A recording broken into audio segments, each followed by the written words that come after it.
Fio duplo 1 e 2, Grêmio e Godoy Cruz. Para subsidiar o debate, a gente vai colocar na tela a escalação provável do Grêmio com 2 pontos de interrogação.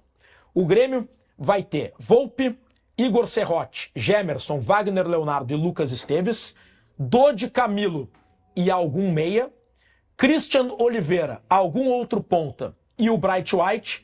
E aí a dúvida, pessoal, o meia armador pode ser o Cristaldo ou o Monsalve, e na ponta esquerda pode ser o Amuso, que entrou bem, pode ser o Aravena, que está recuperado, e pode ser o menino Alisson, que não foi bem começando contra o Bragantino, mas vem entrando bem no segundo tempo dos jogos. Quem tem que jogar, pessoal? Se o Grêmio abrir a possibilidade de colocar 2 extremas, o Grêmio vai estar fazendo basicamente o que montou o Quinteiros. Então passa muito pela forma dos jogadores atuarem e principalmente como o Grêmio quer fazer. Se vai fazer transição rápida, se não vai fazer. Tem uma informação de ontem à noite, né, do Simon, se não me engano, com o uso do Ronald. Tá? Treinou entre os titulares. Que treinou entre os titulares no lugar do Camilo. Tá? E isso poderia... E o outro seria o Cristaldo com o Amuso aberto pelo lado esquerdo. Ó, já atualizamos com o Ronald na vaga do Camilo para ter uma ideia. E aí o Cristaldo por dentro e o Amuso. A outra possibilidade é o Bright White baixando para meia com o Arezzo na frente, o que seria praticamente um 4-2-4, né? Mesmo que a gente sabe que hoje em dia os extremas jogam em 2 linhas de 4, atacam o espaço, tal, aquele papo todo que a gente fala. E o João Pedro também treinou como lateral. Então, tem possibilidades. Mas a gente olha que o Grêmio está definido, né? O Grêmio não muda muito dessa realidade. Um meia de pouca intensidade, um volante que briga mais, que sai mais, um volante mais posicionado. O Ronald, Vaguinho, não sei se chegou a conhecer ele. O Ronald, para os mais antigos, o Ronald é um volante de boa técnica, de imposição física, de muito boa. Ele tem uma característica muito positiva, ele é muito bom na bola aérea. Me disseram, CCD, desculpa te interromper, que ele é disparado o melhor cabeceador do elenco desde o ano passado. É bem possível. Já fez gol de cabeça, não lembro o adversário. Contra o Atlético Mineiro. Isso, Atlético Mineiro. É bem possível. Então, para esse jogo de espaço curto, só que ele não tem velocidade, tá? Ele não tem. E eu diria até que ele não tem, hoje em dia, a necessidade, aquela intensidade que esses 2 volantes, que basicamente estão circulando a cabeça da área, eles têm. Então, Vaguinha, por isso é que eu faço a comparação. Ele tem a característica, Vaguinha, sabe de quem? Anderson Polga. Vocês lembram do Polga? O Polga, campeão do mundo. Isso, mas o Polga foi um cara adaptado ao futebol. Porque o Polga, como primeiro volante, ele não conseguiu grande destaque. Lembra, Vaguinha? Ele não conseguia, porque ele era bom na bola aérea, ele tinha boa técnica, mas ele não era um cara de grande intensidade de marcação e ele não tinha tanta velocidade. Quando o Tite coloca ele como stopper pelo lado, numa linha de 3 zagueiros, o Polga se destaca. Tanto é que depois vai para a Copa do Mundo e com o Filipão é utilizado na mesma posição. Eu digo, o Ronald tem características bem semelhantes.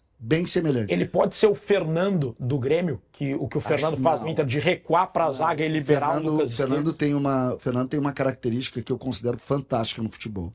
O Fernando é um cara que lê tão bem o espaço que ele parece ser veloz. Quando eu falo em Fernando... Está sempre diminuindo o campo de uma maneira muito inteligente. Eu tô vendo que o Vaguinha tá me olhando com uma cara como que tu tá comparando o Ronald com o Fernando. Não, ele tá falando do posicionamento dos 3 zagueiros. De ser aquele volante que recua para a zaga. Mas é que o Fernando, ele sai de uma posição para outra com muita velocidade. Ele tem uma leitura... É um jogador diferenciado, né? O Fernando é um jogador muito, muito diferente. Mas o Ronald é um jogador de características. Então, se o Mano... essa coisa do Mano botar ele para treinar ali, pode passar a ideia do Mano começar a imaginar 3 zagueiros, tá? Com o Ronald sendo esse stopper pelo lado direito, como foi o Polga durante um determinado momento aqui no Grêmio, e foi bem. O Ronald não é melhor que o Polga, não é isso que eu tô dizendo. Tô falando só em característica de jogo, e é um jogador que eu acredito muito que possa ser. Lembrando, se jogar, olha só, tá? Se jogar Serrote, Ronald e Alisson, se por acaso entrar em algum momento do jogo os 3, O Grêmio terá 30% do time que começou, sabe onde, Vaguinho? No teste que o teu sobrinho tá fazendo. Lá no Cristal. O teu sobrinho até não faz porque o teu sobrinho é mais velho, mas... Pra quem não sabe, o meu sobrinho Antônio fará teste no Grêmio. É gremista. Opa! Teste no Grêmio, 14 anos. 14 já falou, anos. Opa! No caso do, Lá no no Cristal. caso do que é um Mas- menino Se que- for bem, nós vamos levar pro Inter. Perdeu o jogador, Como é o nome é do- isso. como Tá é o nome do reforçando o sobrinho? rival. O Antônio. o Já tô Antônio. vendo daqui a 5 anos a manchete. Sobrinho de Vaguinha, Antônio é a Antônio- novidade no time o do Grêmio Antônio para foi o jogo fazer- contra foi fazer fulano de teste. tal. Pior é que não fazer teve teste. jeito. A carteira de Isso, identidade é dele isso que eu tá vou com a contar. camisa do Grêmio. Isso que eu vou contar. Aí ele foi fazer o Isso aí, que é teste o lá, o Grêmio, não Antônio, adianta. filho da irmã do Vaguinho que mora em Santa Catarina, o Antônio foi fazer o teste. E aí tem que mandar a foto da carteira de identidade para fazer a inscrição, porque não tem nenhuma regalia, vai lá fazer como todos os outros meninos.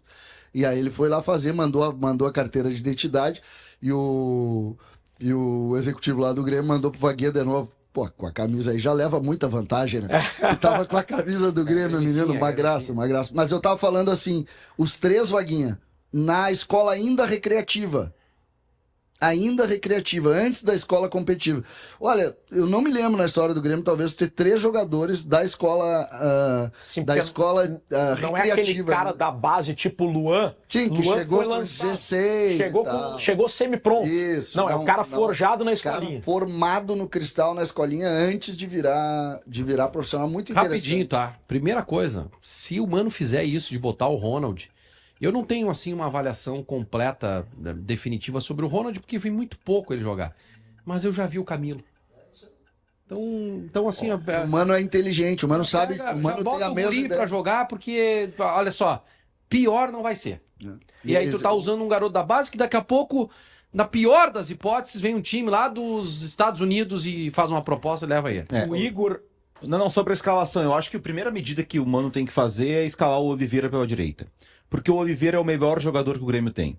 Ele tem jogado pela esquerda, que não é o melhor posicionamento dele, primeiro para adaptar o Edenilson. Sabe que eu achei. Depois pro Alisson. Eu achei o Oliveira bem pela esquerda. Não, ele joga bem em qualquer lugar.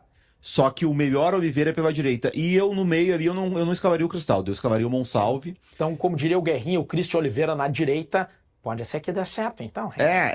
Não, e com o Amuso na esquerda resolve. É que o Alisson é garoto, joga pela direita, então talvez para facilitar pro garoto. Mas, por exemplo, ele jogou pela esquerda pro Edenilson jogar na direita. Aí não Na existe. direita Né? não dá, ele dá certo. Ali na Agora, direita não dá certo. Eu insistiria no Monsalve, tá? Porque, vamos lá, o Pescador jogou sábado, nem vai a consideração. O Sheik tá certo, não tem que botar o Pescador Eu também acho, eu tava brincando com o Shen. E aí o seguinte, o Cristaldo tá aí a 3. Desrespeito com o jogador. Deu um chutaço da intermediária, quase fez um golaço. Foi a única participação O dele em único chute 60 a gol do minutos. Grêmio no primeiro tempo e vocês criticaram ele. Injustiça. E aí, o Cristal do Grêmio já conhece há 3 anos, tá aí, a gente sabe o que vai dar. Eu acho que o Monsalve nunca teve uma sequência de mais de 2 jogos como meia titular do Grêmio. Ele até teve uma sequência um pouquinho maior jogando pelo lado, né? O Cristaldo como 10 e ele aberto. Lá no ano passado foram 5 jogos que ele jogou pela direita. E esse ano contra o Juventude ele jogou pela esquerda, juntando. Mas o 4-2-3-1, tanto que o Renato usou, que o Quinteiros usou e que o Mano usa, o Cristaldo como meia desse sistema, ele nunca jogou mais de 2 partidas seguidas. Agora eu acho que o momento é bota o Cristaldo a jogar, dá sequência pra ele e vê ele jogar, até porque o Grêmio tem que saber se vai ter que contratar um meia no meio do ano ou não. Mas o Monsalve, ele tem dificuldade tática de entendimento do jogo. Sim, ele tem, é óbvio. Só que assim, ele é bom tecnicamente, ele bate bem na bola, ele passa, ele tem um razoável drible, ele tem domínio. Tu não vai ter um cara de 21 anos aqui completo. Isso aí, o entendimento tático tem que ensinar pra ele. Por orientação da direção, tive que encerrar o fio, informando antes que tem muita participação dos nossos ouvintes internautas. O Igor e o Friso, eles querem Bright White de armador e Arezzo de atacante. O Bruno Almeida fala: eu digo desde 2023 que o Ronald é o melhor 5 do Grêmio. Não tem intensidade porque não tem sequência. O Alexandre Ribas sugere que o Ronald seja testado como zagueiro pela direita.